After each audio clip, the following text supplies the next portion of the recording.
die zo'n Kalma en hebben dan die toch nog een verrassende winnaar. Of die naar de Bronsman er toch nog even voorbij in deze sprong. Hij beziet het al en komt er ooit nog. Het stopt er ook hier voor naar de Bronsman.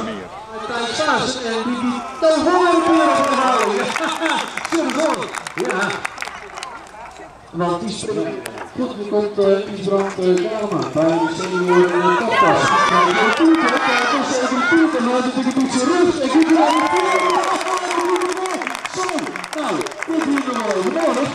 En Isbrand Kalma doet ook zo. Ach, die is mooi. We weten dat zij nog wel een beetje beginnen. Hier komt hij van jou. En hij is nu in de richting, dat komt wel lekker. Ja, dat is wat vroeger, hè? Ja. Bijna, man. Ja.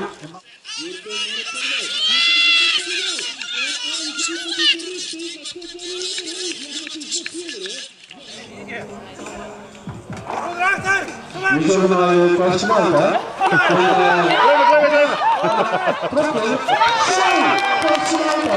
Precies.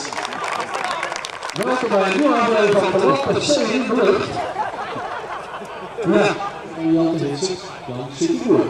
Terug in hij direct voorbij die 8 meter. En dan hebben we naar de leider in de wedstrijd. Dat die gebeuren. Ja, mooi. Voor Vreemdkamer. Hier zullen we naar de Bietse ook. Die sprong is inderdaad weer door. Krijgt de Bietse stil. Die kan ook aardig zo weer. Maar die toch een mooie richting. Maar toch weer Cinderine van centimeter hoor. Heel mooi dier. En die sprong krijgt hem wel door. En haalt hem in de rug. En dan die uitsprong. En dan Cinderine van centimeter hoor. Prima. A.